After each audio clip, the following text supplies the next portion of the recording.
किती ग बाई तो गुंता. आणि काय झालं हे केसांचं सानू. वृक्ष आणि निर्जीव झालेत अगदी. मान्य आहे आता आईच्या घरी नसतेस, स्वतःचं घर संसार सांभाळण्यात गुंतली असतील, पण म्हणून पूर्णतः दुर्लक्ष केलंस केसांकडे आणि स्वतःकडेही. किती काळेपोर लांब सडक आणि दाट केस आहेत तुझे. आठवतंय ना, कबीरने म्हणजे तुझ्या नवऱ्याने हे केसांवरच भाळून तुला बघता क्षणी पसंत केली होती. माहेरपणाला आलेल्या सानूच्या केसांना मालिश करत तिच्या आईची निरंतर बडबड चालूच होती. सानू म्हणजे सानिका. प्रेमाने सगळे तिला सानूच म्हणत. माहेरी आणि तिचा नवरा कबीरही. सानू आणि कबीरच्या लग्नाला 1.5 वर्ष झालं असेल. अगदी रीतसर कांदे पोहे करून वगैरे करून अरेंज मॅरेज दोघांचं. कबीर एका नामवंत कंपनीत इंजिनियर होता, तर सानूचंही फार्मसी झालं होतं. शिक्षण पूर्ण झाल्यावर लगेच लग्न ठरलं, त्यामुळे आता पुढे नोकरी करायची, अजून शिकायचं, जे काही असेल ते लग्नानंतर कर असे घरचे म्हणाले. पडत्या फळाची आज्ञा मानत सानूनेही ते मान्य केलं आणि लग्न झालं. लग्न झाल्यावर कबीरच्या प्रेमाच्या वर्षावाखाली मनातली ती सुप्त इच्छा व्यक्त करण्याची हिंमत सानूला कधी झालीच नाही. सानू बाळ, तो केसांचा तुझ्या सडा नीट आवर म्हणजे बांध ग, आणि जा बघ आई काय म्हणते. आजीचा आवाज ऐकून कुठल्या शतंद्रीत हरवलेली सानू ते केस दोन्ही हातांनी लगबगीने घेते, डाव्या हातात पकडून उजव्या हाताने गोल वेडे घालत आवेगात घट्ट आंबाडा बांधते आणि आत निघून जाणार. तेवढ्यात तिचा तो आवेश पाहून आजी सुद्धा म्हणते, अगं किती घट्ट बांधून ठेवशील त्या केसांना, जरा तरी सैल ठेव, त्रास होईल की तुला आणि हानी होईल त्या मुलायम केसांची. नाही, काही होत नाही होत आजी, सवय झाली आता. एवढंच बोलून सानू निघून जाते. लग्न झाल्यापासून सानू फारसं माहेरपणाला आलीच नव्हती. सुरुवातीचे नवीन दिवस संपले की कबीर आणि ती कारणापुरते एका दिवसात येऊन जायचे. 1.5-2 तासांच्या अंतरावर माहेर असल्यामुळे राहायला कशाला जायचं, एका दिवसात वाटेल तेव्हा भेटून यायचं, हे कबीरचं तिच्या माहेरी जाऊ का या प्रश्नावर ठरलेली उत्तरे असायची. माहेरी राहायला येण्याचा हट्ट तिनेही नाईलाजाने सोडून दिला होता. यावेळी आली तेव्हा माहेरच्यांना धक्का बसला खरा, पण सुखदच. 2 दिवस लेक आली राहायला म्हणून आईचं काय करूनही काय नको असं झालं होतं. वडिलांचंही लेकीचे किती लाड पुरवूनही किती नको असंच झालेलं. तिची लहान बहीण मात्र आता माझे लाड नाही होणार म्हणत गाल फुगून बसलेली. आईने सानू नको म्हणत असताना केसांना मालिश केली आणि स्वतःच्या हाताने लेकीला नाव घातलं. माय लेकीचं नातं किती दिवसांनी बहरत होतं पुन्हा एकदा नव्याने. केस धुवून सानू बाहेर आली आणि टॉवेलने केसाला पिळा घालून बांधू लागली. हे बघून बहीण म्हणाली, अगं सोड आता त्यांना मोकळे, धुतलेस ना, सुकतील नीट. एकतर तुझा एवढा मोठा केस संभार, नीट काळजी नाही घेतलीस ना तर ते हवेत उडून जातील. मग केसांमागे लट्टू झालेले जिजू रडत बसतील. सोड ग ते केस, किती कर्कत चावळले त्यांना. सानूची बहीण हसतच म्हणाली, पण सानूच्या कानात कर्कत चावळून ठेव त्यांना असा आवाज घुमू लागला. लग्नानंतर सानूने असेच केस धुवून माहेरच्या सवयीप्रमाणे सासरीही केस मोकळे ठेवले होते.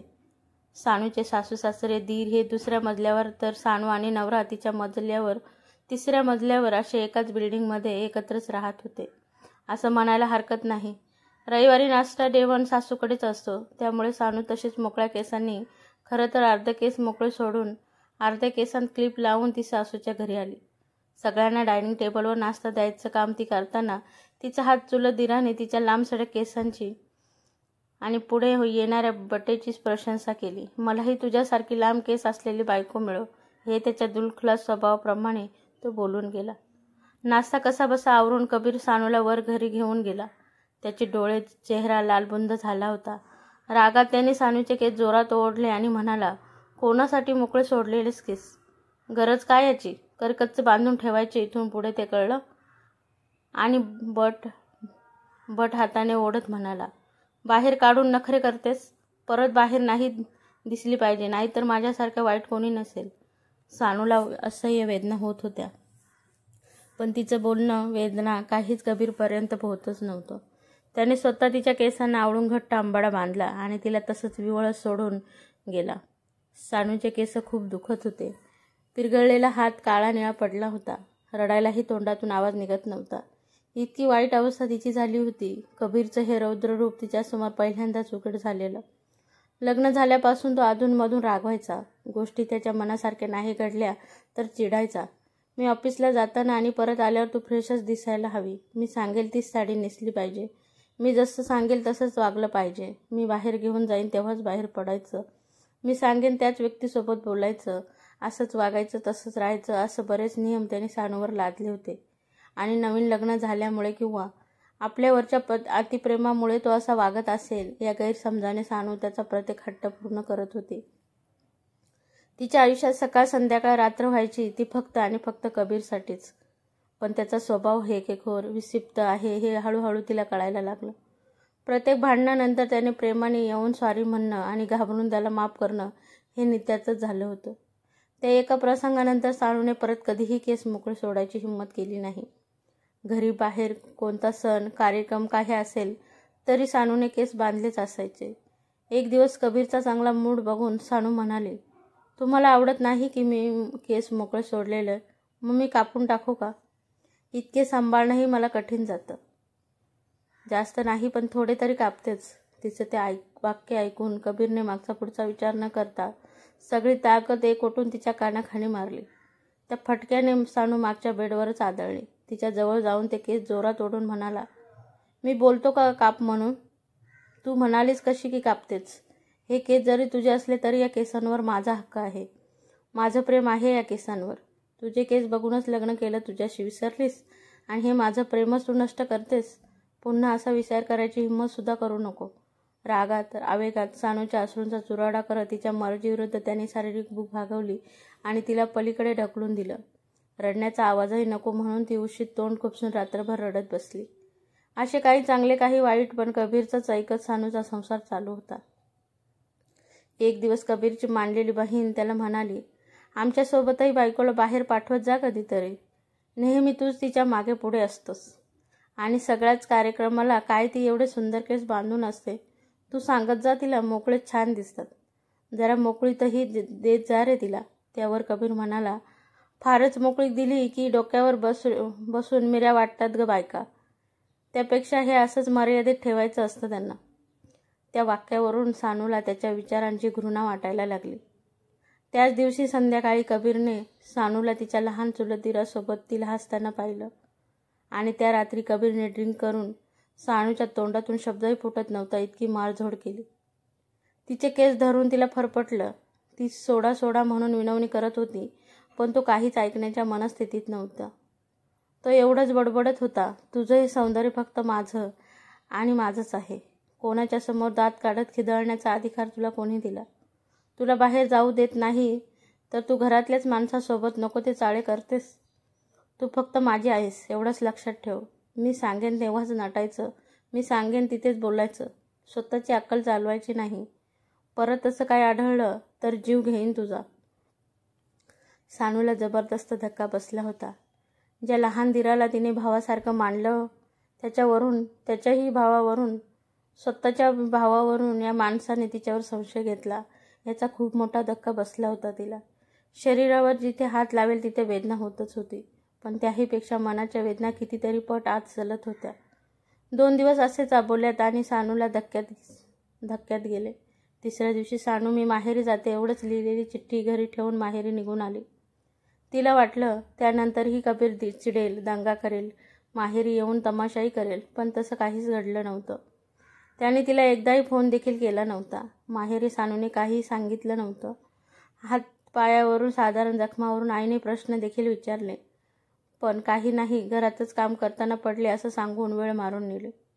पुढे काय आणि कुठवर जायचं तिने काहीच विचार केला नव्हता. मिळालेल्या धक्क्यातून सावरायला आणि काळ गेला की सर्व ठीक होईल याच आशेवरती काही दिवस माहेरी आली होती. आजूबाजूचं वातावरण प्रसन्न होतं. आजी, आई, वडील, बहीणही खूप माहेरपणाला आलेल्या सानूचे कोड कौतुक करत होते. पण सानू खोटं हसत चेहऱ्यावर आणून त्यांच्यासोबत वावरत होती, हसत होती. जे झालं अनुभवलं ते सांगू की नको सांगू? पुढे याचे परिणाम काय होतील? पुढे काय? तिच्या डोळ्यासमोर फक्त प्रश्नचिन्ह उभं होतं. उत्तरादाखल तिला काही सापडत नव्हतं. टीव्हीवर काहीतरी कार्यक्रम लागायचे आणि ती फक्त रिमोट हातात घेऊन बघत बसायची. स्वतःहून हातात रिमोट घेऊन कार्यक्रम बघायची सवय देखील तिची मोडलीच होती. काही निर्णय स्वतःहून स्वतःसाठी घ्यायचे असतात हे तिच्या गावी नव्हतंच लग्न झाल्यापासून. तू कोण आहेस? विचार एकदा हाच प्रश्न स्वतःला. एक शोभेची बाहुली की मातीची कलाकृती नाहीस की जे कोणीतरी सहज तुला नष्ट करावं. हाडामासाची माणूस आहेस माणूस. मर्यादा असतात ग चांगुलपणाला, सहनशीलतेला. आपण कोण हे विसरून जगालाही मर्यादा असतातच. बस झालं, उठ आता. स्वतःवर चढवलेला बुरखा फेकून टाक आणि शोध स्वतःचा मार्ग स्वतःच तू. परावलंबाची लक्तरं दे उधळून आणि जग स्वाभिमानाने, स्वतःच्या मनाला जपून. एकीकडे सानूच्या कानावर तिच्या बहिणीचे हे नाटकातले डायलॉग कानावर पडत होते, तर दुसरीकडे टीव्ही व पॅराशूट तेलाची जाहिरात झळकत होती. जाहिरातीतील महिलांना केसांना मोकळं सोडून उडू देत होत्या. प्रेमाने केसांवर हात फिरवत म्हणत होत्या, इन्हें बाल मत कहना, इन पे मेरा नाम लिखा है. ये मेरा गुरूर है. ये बाल नहीं है, ये मैं हूँ, क्योंकि मेरी बाल मेरी जान है. आजवर कितीदा सानूने ती जाहिरात पाहिली होती, पण ते मोकळे केस पाहिल्यावर कबीरचा लालबुंद चेहरा तिच्या समोर यायचा. आज पहिल्यांदा त्या जाहिरातीतले अर्थपूर्ण शब्द सानूच्या कानापर्यंत पोहोचले होते आणि समजले होते. फोन घेऊन तिने पार्लरमध्ये अपॉइंटमेंट बुक केली. संध्याकाळी पार्लरमध्ये जाऊन तिला हवे तेवढ्या उंचीपर्यंत तिने केस कापायला सांगितले. एक एक बट कापताना आरशात ती स्वतःच्या डोळ्यात डोळे घालून बघत होती. लग्न झाल्यापासून आंबाडा घालताना केसांच्या प्रत्येक पिळासोबत ती तिची इच्छा, अपेक्षा, स्वप्न यांनाच पीळ घालत होती. आंबाड्याच्या घट्ट गाठीसोबत तिच्या शिक्षणाची इच्छा, नोकरीचं स्वप्न, इतकंच काय तर मनमोकळे जगणं आणि हसणंसुद्धा करकचून आवळत होती. इतकं करकचून की ते पुन्हा मोकळे होऊच नयेत. आज त्यांना आणि स्वतःला श्वास घेण्याची मुभा तिने दिली होती. आरशात स्वतःला निहाळून गोड हसत होती. तितक्यात तिचा फोन वाजला. कबीरचं नाव फोनवर दिसता क्षणभर ती घाबरली, गोंधळली. हातपाय थरथर कापायला लागले. क्षणभरात स्वतःला सावरून तिने फोन उचलला. अर्ध्या तासात कबीरने तिला भेटायला बोलवलं होतं. नेहमीसारखा याचा राग गेला असावा आणि पुन्हा तीच लाडीगोडी लावण्यासाठी भेटणार असा विचार करून सानू स्वतःचीच हसली. खरं तर आतून जरा घाबरली असली तरी भेटायला जाताना गमावलेला विश्वास सोबत घेऊन निघाली होती. कबीर अर्धा तास वाट बघत बसला होता. त्याच्या कोणत्याही फोनला उत्तर न देता सानू डायरेक्ट भेटायच्या ठिकाणीच त्याला दिसली. गुलाबी रंगाच्या ड्रेसवर मॅचिंग कानातले घालून, नाजूक ओठांवर हलकीशी लिपस्टिक लावून, नुकतेच कापलेले केस मोकळे सोडून ती स्मित हास्य सोबत घेऊन कबीरच्या नजरेला नजर देत पूर्ण आत्मविश्वासाने मुक्तपणे त्याच्या दिशेने चालत येत होते. मनात आठी ओठांवर एकच वाक्य होतं, ये बाल नहीं है, ये मैं हूँ, क्योंकि मेरी बाल मेरी जान है. तिचा आत्मविश्वासी रूप पाहून कबीरला धक्का बसला होता. माझ्यासमोर मानही वर करून न बघणारी मुलगी आज न घाबरता न डगमगता केस मोकळे सोडून समोर येते म्हणजे काय? नुसत्या त्या भावनेनेच कबीर चरफडला. त्याचा राग अनावर झाला होता, पण आता ताणून फायदा नाही. इथे गोड बोलू, मग घरी आली की आहेच आपल्या हातात सगळं, असा विचार करून तो नेहमीप्रमाणे सानूशी फार प्रेमाने हळवं बोलू लागला. खूप छान दिसतेस केस मोकळे सोडून, असं कौतुकही केलं.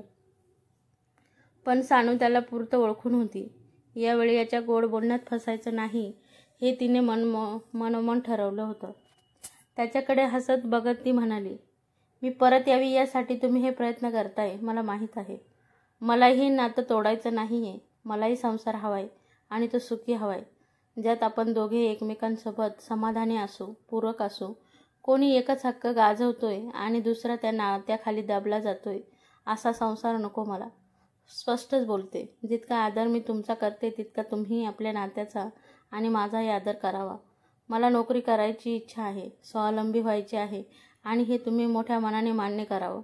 मी काय घालावं, कसं दिसावं, काय घालू नये किंवा काय करू नये, केस मोकळे सोडावे की बांधून ठेवावे, कोणाशी बोलावं नाही बोलावं, असं बरेच महत्त्वाचे निर्णय माझ्याबद्दल, माझ्या आयुष्याबद्दल घेण्याचे स्वातंत्र्य मला आहे आणि ते मी घेणार. माझ्या स्वातंत्र्याचा तुम्ही स्वीकार करावा असं मी तुमचं स्वातंत्र्य जपते. नात्याला बांधून ठेवलं जातं घुसमटत जे आपल्या बाबतीत झाले. माझं प्रेम आहे तुमच्यावर. माणूस म्हणून तुम्ही खूप चांगले आहेत माहिती आहे, पण नवरा म्हणून माझ्या बाबतीत ओव्हर पॉझेसिव्ह आहात, जे मला खूप त्रासदायक होतं.